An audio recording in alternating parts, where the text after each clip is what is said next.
Hey, good morning. Yes, it is. It is Saturday, October 25th, opening day of deer season for rifle season up here. Sun's coming over this morning. Claude's already got his office chair in his hut. I don't think I'm going. Honestly, I gotta get my rifle sighted in.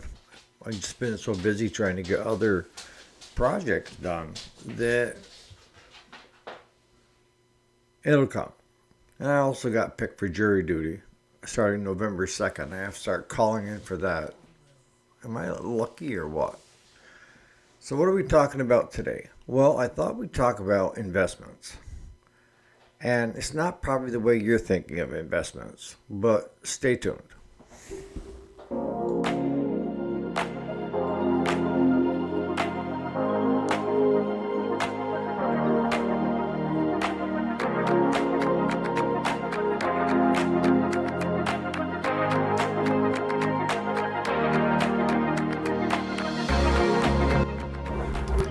Alrighty, welcome back to the channel. My name is Eric, if you didn't already know it. And yes, this is the weekend. The weekday is Monday through Friday. We talk business, repairs, and usually on the weekends I go off the rail. But I'm staying kind of in my lane. And what is my lane? You know, I read your comment this morning, Ed, about how we invest in stuff. And I remember when I was younger and I worked at the mines and we had 401ks and all that. And when you have that, you're in it for the long haul, right? Because I've been through at my age where the stock market tanked numerous times, right? And I always advise people that when it tanked, hold tight. Don't do anything. Don't get panicky and start selling off. Just hang tight. It'll come back. It'll rebound. If you're when you do stocks, bonds, and all that, you have to play the long game. You can't play day to day. And I had coworkers that just would come in and they were so full of anxiety because they were checking their portfolio a couple times a day. And they're like, oh my God, I lost $100 today already. You didn't lose squat. If you just don't even bother looking at it. Look at it once a year like I did when the sheet came to my home address. It said, this is what your investments are. This is how much it made, how much it lost. You're playing the long game. And when you're younger, most of us were thinking we aren't going to live till retirement anyways, which I almost didn't. But so we're not too concerned about having that money build itself. But one of the things that early on with me was I I did have a 401k through the business through the work that I worked, and that was great. All right, but when I went out on my own, I made a decision to bet on one horse, and that one horse was me. I didn't want to give my money for stocks and bonds and all that stuff because it was somebody else action or inaction that could cause profit or loss.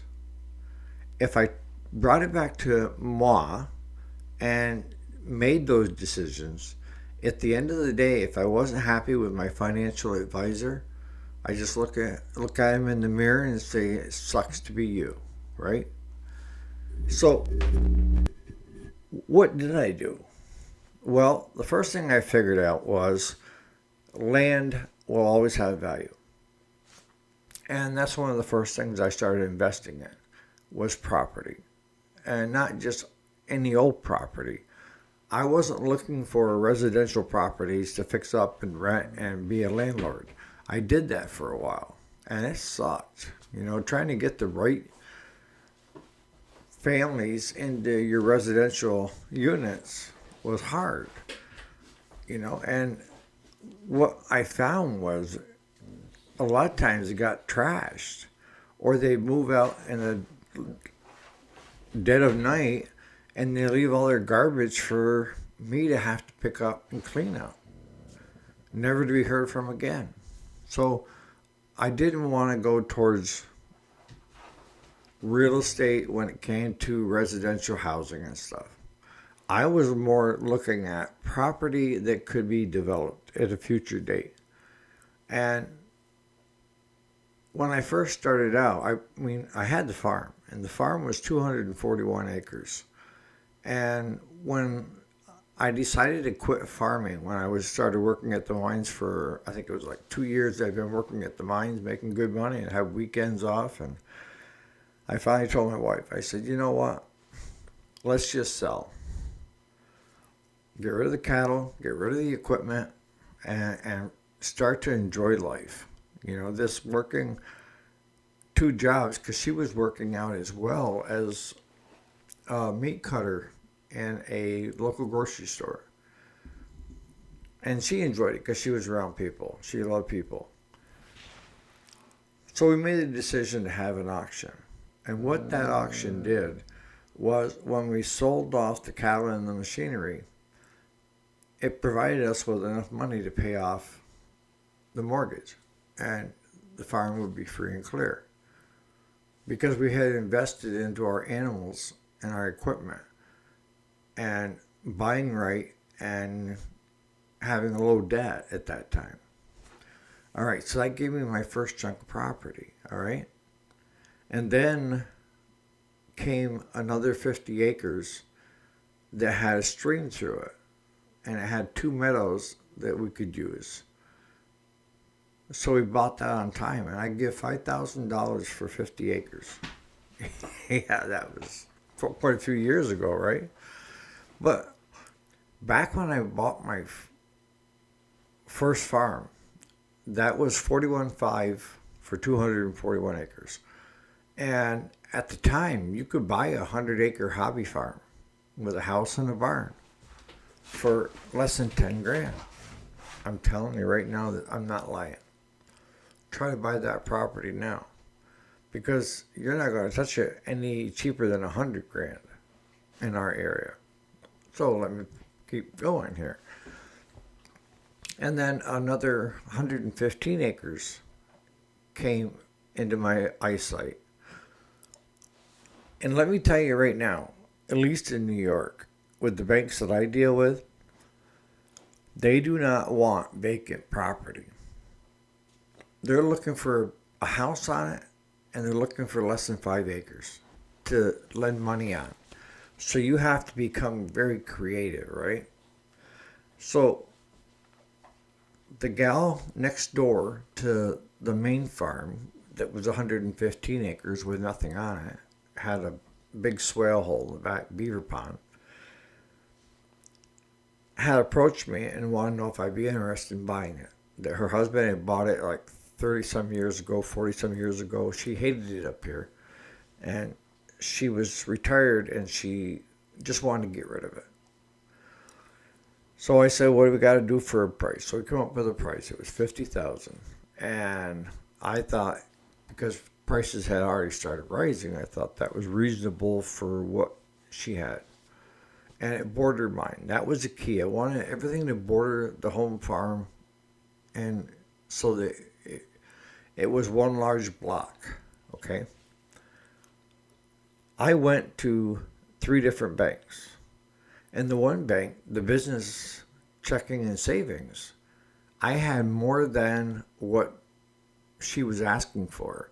And I went to that bank and asked for a 5-year loan against it, that I would put $20,000 down, and could they carry me for 5 years? And the loan officer said, I'd love to help you, Eric. We're looking at your checking account, and you could pay cash for it. But we can't. We are not allowed to lend on vacant property. If you buy it and put a house on it, come back to us. And I'm thinking, are you nuts? So I talked with her about it. I said, you know what? You're retired. You're probably better off if you don't get it all at once. What if I give you the $20,000 down, and I pay you a monthly payment for the next 5 years, and I cover the taxes, everything is transferred?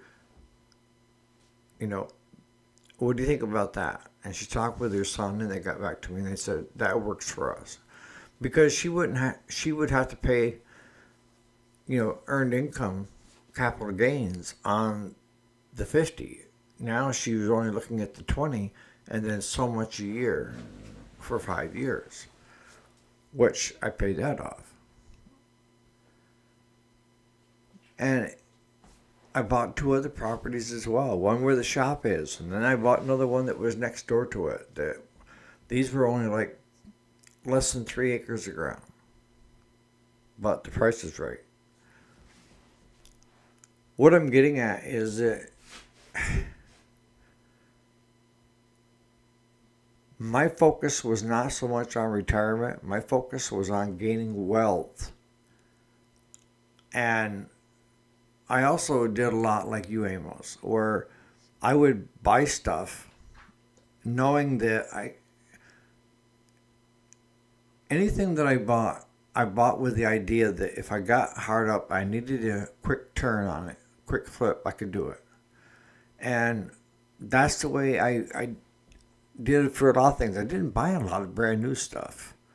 Lawnmowers, used. Side-by-sides, used. Trucks, used. Why? Because if you buy something brand new, a truck per se, or a car, you buy it brand new from the dealer. The minute they put that registration and sticker on that windshield, it drops by almost 10 grand. It does. The last truck that I bought, the Dodge 2500 series Ram, that's a 2024. The prior owner put 3,000 miles on it. Guess who paid the loss on that? He did. He took one hell of a hit on it. Just from putting that sticker on it and not even putting the first mile on it. That automatically made it used and it drops the value. So I approached everything while I was gaining wealth and putting into investments and stuff that had value that I could flip and most often double my money on it. And I can still say that pretty much everything I have, I can do that right now. Not too many people can. I still invested like someone would with the stock market for the long-term gain and stuff that I felt was more in my control. If something went wrong, the person I could blame would be myself, nobody else. Not a bad year with the stock market, not illegal trading, not any of that crap.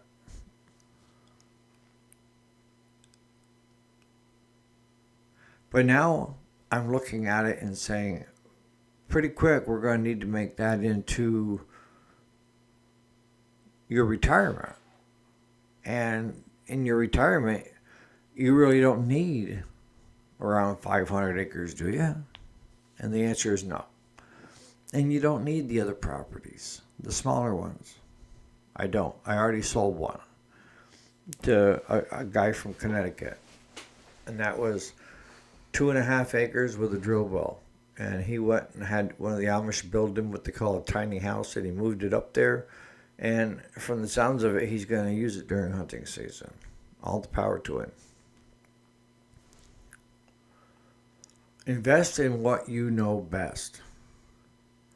If you're not a good business person when it comes to making sound business decisions, probably investing in yourself is not a good thing. Because there's too many unknowns. Even with me and what I've gained in wealth, there's still a lot of unknowns. A lot of givens, but there's still a lot of unknowns. With doing property, what you have to take into consideration too is how much it costs to hold it. You have land and school taxes. And I pay around $14,000 a year just for the land and school on all the properties. That's what I mean. You don't only have the value of the properties because everything is paid for. You still technically you don't own it because if you don't pay the taxes on it for 2 years in a row, they put it up for auction and the county takes the money. Yeah. So you have to invest wisely, but you have to invest with the idea that you can still be able to hold it. Because you can go backwards in a hurry. What are the things that you do in the comments? Do you invest in yourself, or do you love the stock market or IRAs, bonds? Nothing wrong with it, as long as you're playing the long game. And most of you are up in years, so you should be drawing from it by now, where that's part of your retirement. But for you young bucks that are on the channel, you have to play the long game, not today and then check it tomorrow. And you're looking at 30, 40, 50 years down the road and having that keep gaining wealth. And inflation is going to play a big part of that. If you take $1,000 and you stick it in your safe at the house and you keep it there for 20 years, that $1,000 is going to have less buying power than it did back when you put it in there, is what I'm getting at. Had you put that $1,000 into a piece of property, that piece of property should have gained in value over that 20 years. The same thing goes for stocks and bonds. If you look at the long game and you invested it, and 20 years down the road, you're going to find that it's worth more than $1,000. So just taking cash and tucking it, you will go backwards. You have to invest it in something that gains value every year and stays up with at least inflation. So on that note, you guys have a great Saturday. Just think about that. I know a lot of you guys are already at retirement age and are already using it. What are your feelings on it? Did you invest in yourself also, as well as stocks and bonds and all that? Or just with your pensions and your investments? You guys have a great Saturday.